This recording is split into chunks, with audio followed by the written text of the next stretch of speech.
শব্দ নয়, আওয়াজের কথা বলতে চাইছিলাম। যদি আওয়াজকে দরজার বাইরে, জানালার বাইরে আটকে রাখতে চাই, তাহলে ঘরে আলো ঢোকে না।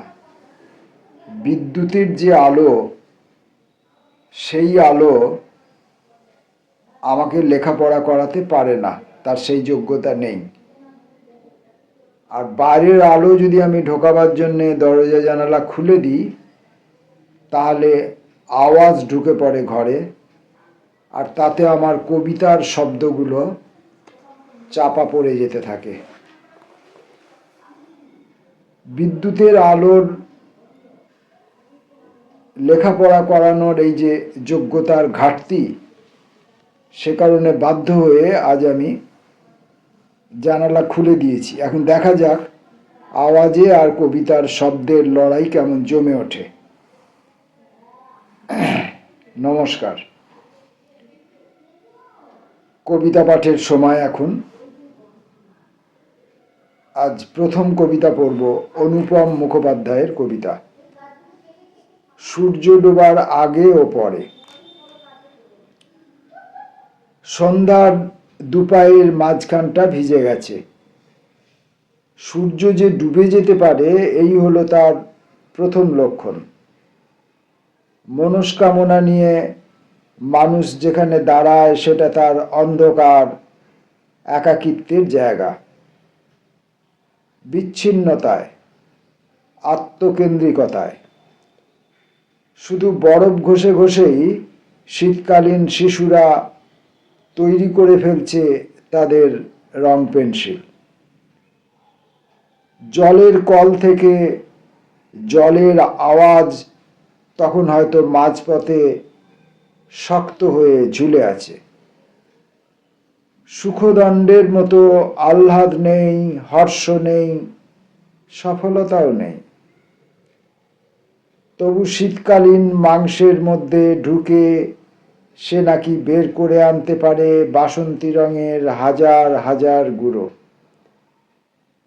তবু সুখের ডগায় তখন হয়তো খুব অল্প রস আসছে অসহায় কোনো লণ্ঠনের আলোয়।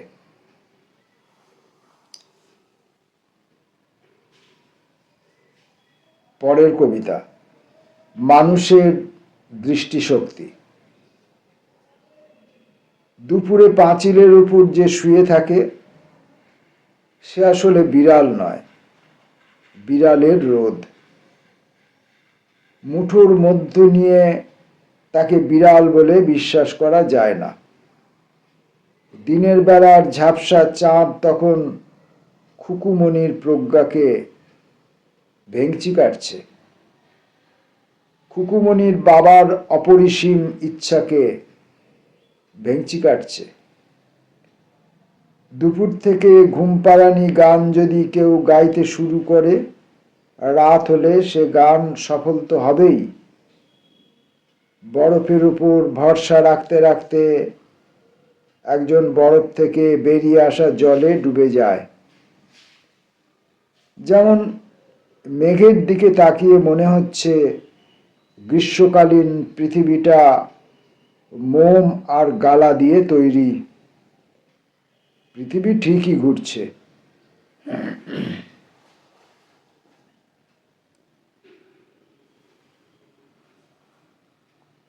কর্নেল সাহেবের পরিচ্ছন্নতা।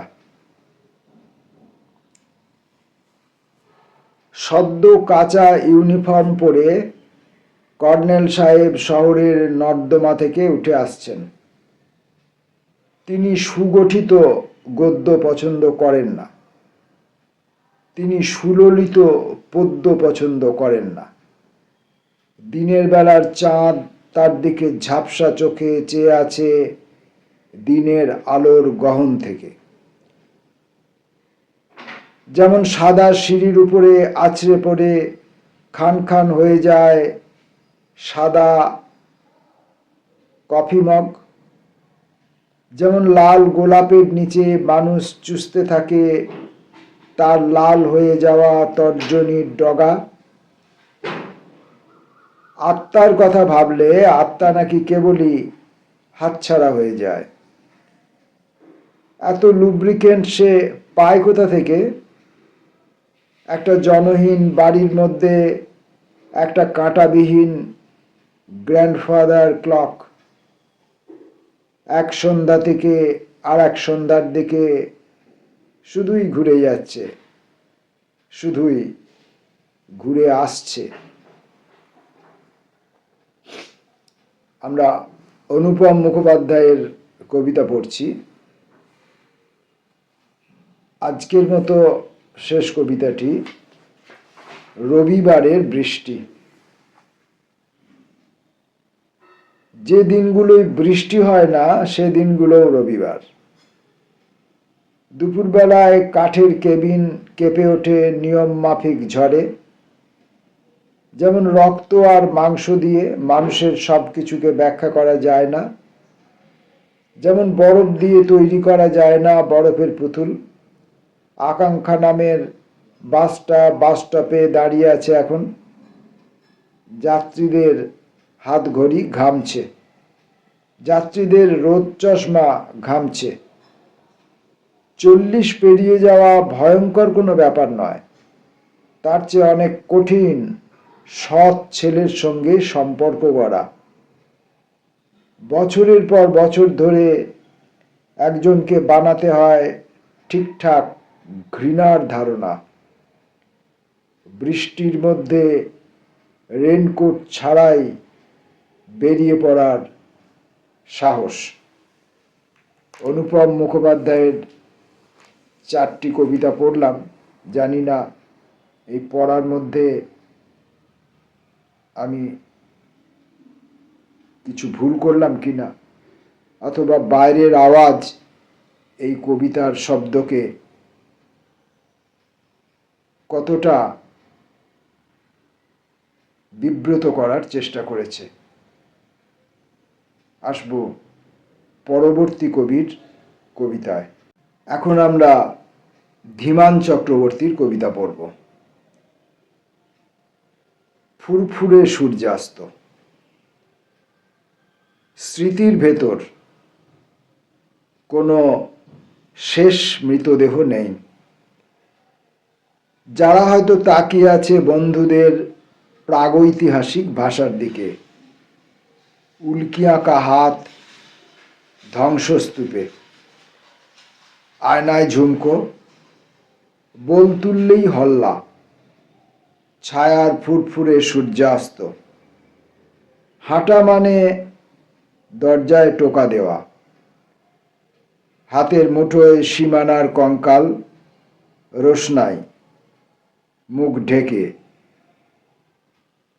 সেলাই করে থ্রিলারের অন্ডকোষ, সূর্যাস্তেরও।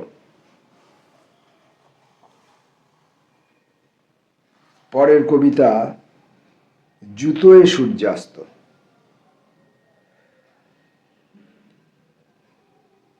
যত মোহর বা আরশি রাখো টেবিলে, নিজের ছোটবেলা কিনতে পারবে না। সারা মাস নদীর পাশে শুয়ে জলের স্তব্ধতা গাছ লাগায় ত্রিভুবনে। বারের মধ্যে কেউ কেউ মহাবিদ্যার ত্রিনয়ন খোঁজে কাচের গ্লাসে, নিজের কোনো গাছ নেই বলে। পৃথিবী লুকিয়ে লুকিয়ে প্রচ্ছায়া দেখে সূর্যাস্তে ছেঁড়া জুতোয়, এবং ভূতগ্রস্ত ভাতের গল্প লুকিয়ে থাকে। তুচ্ছ সূর্যাস্ত। অহংমুক্ত হয়ে লাল চাঁদমারি সোনার হাড় দুলিয়ে দরজায় ধ্বংসস্তূপ রেখে গেল। স্তব্ধতা রিপু লাগায় আনন্দময়ীর রান্নাঘর। একজন সূর্যাস্ত থাকলে অন্য সূর্যাস্তটি হেঁটে যায়। পাখির তুচ্ছ, কোনোদিনই বুঝতে পারেনি ভালোবাসা। ব্লাড সুগার উঁকি মারে অন্য মধুমেহর জানালা দিয়ে। অপেক্ষা আপেল গাছ নাড়ায়, নাড়াতেই থাকে কয়েক ফোঁটা কান্নার জন্য, জেগে ওঠা সূচ ও অস্তের অপেক্ষায়।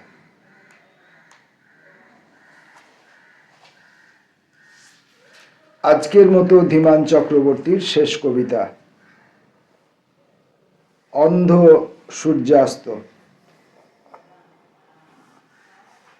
আষাঢ় আবার ফিরে এলো। বয়স্ক মানুষটি কম মৃত্যুর কথা ভাবছে। পোড়া শরীর গাছকে উত্তাপ দেয় রাত্রে। প্রতিটা হাতের আর একটা নিজস্ব হাত থাকে, যা সাবান দিয়ে অন্যটিকে ধুইয়ে দেয়। মহামায়ারও হাতও। অন্ধ একতারা সূর্যাস্ত দেখতে দেখতে আনমনে বাজছে। প্রত্যেকের নিজস্ব রাস্তা থাকে, কেউ কাউকে দেখতে পাই না।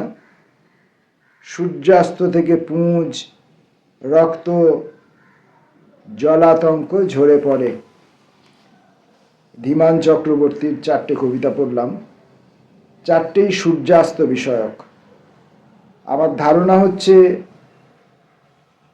এই কবিতাগুলি লেখাকালীন সময়ে ধীমান চক্রবর্তী সূর্যাস্ত বিষয়ে বা সূর্যাস্তকে নিয়ে তার কবিতার বইয়ের মধ্যে একটি নব সূর্যোদয়ের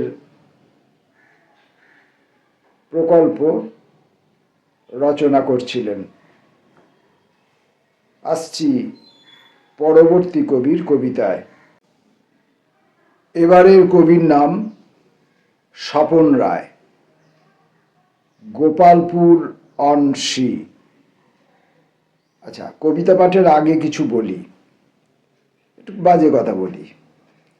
সেটা হচ্ছে যে কবি থেকে কবিতে যখন যাচ্ছি, তখন তার ভাষা, তার কন্টেন্ট, তার সুর, তার আবহ, তার বাচনভঙ্গি পাল্টে পাল্টে যাচ্ছে। এখন সেই জন্যেই কি আমি আমার নিজের এই স্ক্রিনের মধ্যে আমার যে অ্যাপিয়ারেন্স, তাকে কি আমি সেই জন্যেই পরিবর্তন করছি? ব্যাপারটা সেরকম নয়। এই যে ভিডিওগুলো আমি যখন এডিট করব, তখন একই পোশাক বা একই অ্যাপিয়ারেন্সে থাকলে এডিট করার সময় এই 3 জন 4 জন 5 জন যতজনের কবিতা আমি পড়ি একসঙ্গে, সেগুলো মিলেমিশে যাবার, কোথাও একটা ঘেঁটে যাওয়ার একটা সম্ভাবনা থাকে। তাই আমার এই অ্যাপিয়ারেন্স বা আমার এই পোশাক দিয়ে খানিকটা চিহ্নিতকরণ করা যায়। কবি অনুপম, ধীমান এবং স্বপন, এদের কবিতার মধ্যে যেমন বৈচিত্র্য আছে, যেমন ইঙ্গিতময়তা আছে, যেমন ধ্বনিময়তা আছে, যেমন চমক আছে, হঠাৎ চমক, বা যেমন একটি পরিকল্পিত অপরিচ্ছন্নতা আছে। বিশেষত আমি এই শব্দটি বললাম ধীমান চক্রবর্তীর কবিতাকে আমার পড়ে যে অভিজ্ঞতা হয়, যে বা আজকেও কবিতা পড়ে আমার যেমনটা মনে হলো, যে একটি পরিকল্পিত অপরিচ্ছন্নতা যা পাঠককে খানিকটা বিব্রত করবে, পাঠককে খানিকটা পরিচ্ছন্ন হয়ে উঠবার জন্য প্ররোচনা দেবে।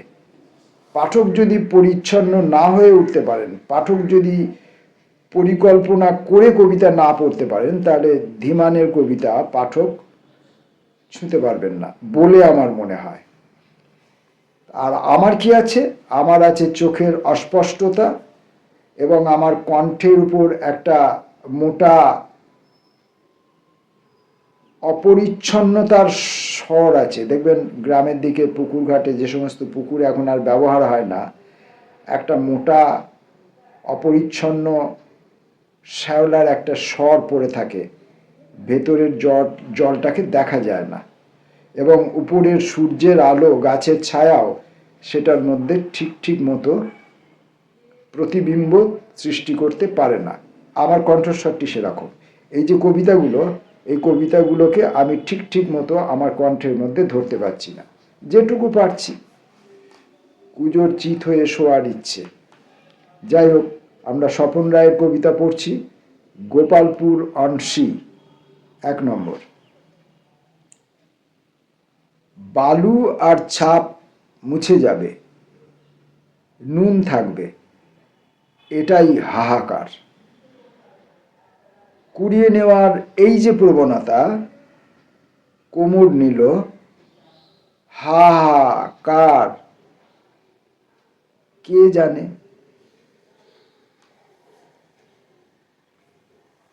2 নম্বর। দুটো ঢেউ, খড় নয় খড় রোদ, তাঁবু ছলকেই দুটো ঢেউ, কিন্তু বেশি, দুটো বললে মিল হয়। তাঁবুর ভেতরে আর বাইরে ঢেউয়ের এক সামরিক, ঢেউ দুটো অসামরিক মিশল, কুচকাওয়াজ হলো। আমার মনে হয় এই কবিতাটা পড়াতে আমার কিছু অসুবিধে হয়েছে, বা বাইরের আওয়াজ আমার শব্দকে কিছুটা ব্যাহত করেছে। আমি এই কবিতাটা আরেকবার পড়ব। দুটো ঢেউ, খড় নয় খড় রোদ, তাঁবু ছলকেই দুটো ঢেউ, কিন্তু বেশি, দুটো বললে মিল হয়। তাঁবুর ভেতরে আর বাইরে ঢেউ এক সামরিক, ঢেউ দুটো অসামরিক মিশল, কুচকা আওয়াজ হলো। 3 নম্বর। দড়ি কাঁকড়া নাছুই মেঘ, নিচে বালু, পায়ের স্বভাব মাখা কাঁকড়া, আসছে যাচ্ছে নিলাম দাঁড়া, কলহপ্রবণ গন্ধ। ভয় যদি ধরা পড়ি, ভয় যদি মুখ গুঁজে দিই তোমার বালুতে, ভয় যদি ধরা পড়ি, ভয় যদি মুখ গুঁজে দিই তোমার বালুতে। স্বপন রায়ের কবিতা গোপালপুর অনসি, 4 নম্বর কবিতা এবং আজকের মতো শেষ কবিতা।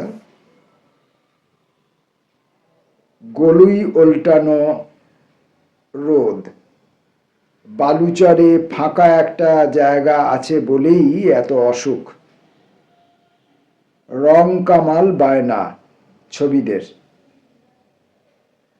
কাক নেই একটাও, কা কা শব্দটায় লোভ আছে, খিদের সঙ্গে যায়। আমরা 3 জন কবির 3টি ব্যতিক্রমী কবিতা ভাবনা, কবিতা ভাষা, এসবের মুখোমুখি হলাম। পাঠক গয়ঙ্গচ্ছ কথাবার্তার, গয়ঙ্গচ্ছ অনুভূতি, ভাব বিনিময়ে যে সমস্ত কবিতা রচিত হয়ে থাকে, আমরা তাতেও থাকি।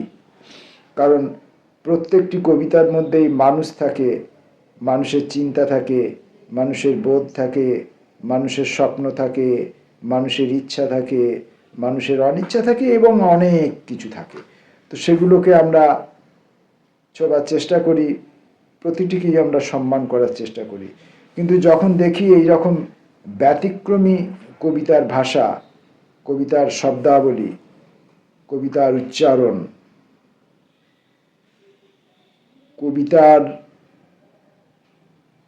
মুদ্রণ, যা হয়তো মুদ্রণ শিল্পীকেও কিছুটা বিব্রত করে, পাঠককে তো করেই এবং করা উচিত, এবং পাঠক বিব্রত হলে পাঠক সমৃদ্ধ হবে।